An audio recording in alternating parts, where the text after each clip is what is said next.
So I am KB with Nerdophiles. So lovely to see you again. You too.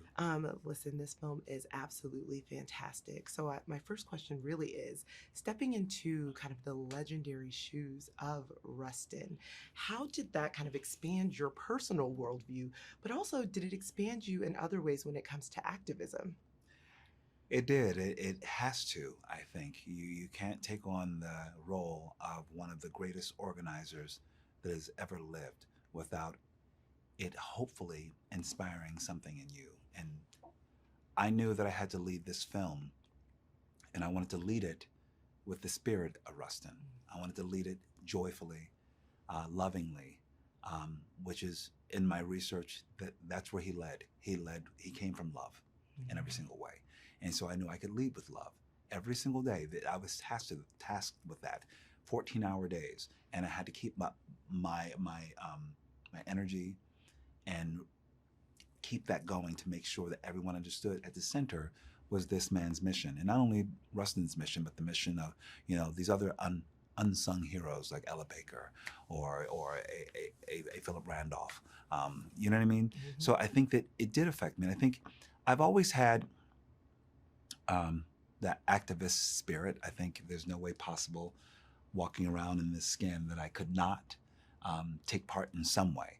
I've never been noisy in that way, though. I feel like my work is always done. I would say, like how Ralph Ellison say he would write, and his writing was his activism. Mm-hmm. He wasn't, like Baldwin, who wrote and was vocal and debate and things like that. And mine was sort of like receded. I'm like, you can tell by the work that I do and how I do it that that's what I believe, and that's how I can move the needle. We can do it. I do mine in my art, and I think but I do it even more fiercely now with my art. I not only just take care of the art, whether it's as a writer, actor, or director, but as a producer, I make sure that the way I'm producing and making things equitable, or making the way the set or the way the work is built is done from an activist spirit, to make sure that it does look like the world that I want to exist, that people are paid their worth and they're valued and things like that. So that I'm like, yeah, we need it on every single level. I may not be out there in the street, marching, but I'm marching in my art and the way we build it. Yeah. And even in the boardrooms, In the boardrooms as behind well. the scenes. We need it in every single way. We need activism, and activism doesn't have to look one way or another. And that's what I learned by playing Rustin. It can be subtle, and it can be soft, I love that.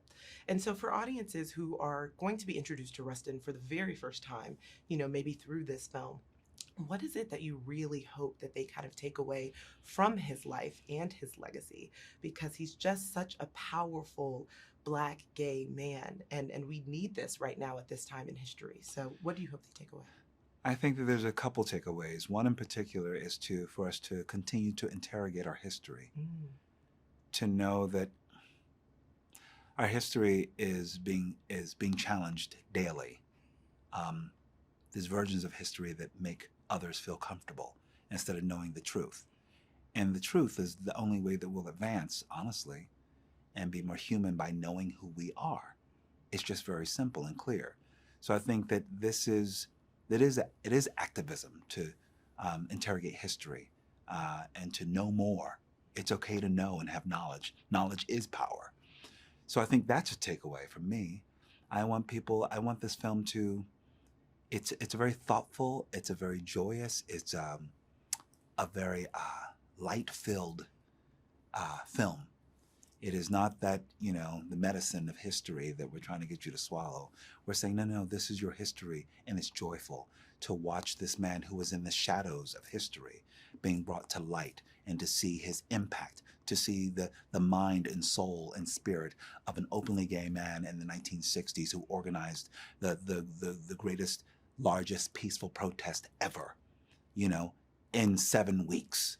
And with all these young people who are 19, 20 years old. So for me, it lets the viewer say, hey, I want to ignite that spirit in you, that you can make this world the way you want it to be. And you have power. You're not powerless. Don't let them, the ubiquitous them, tell you don't have power.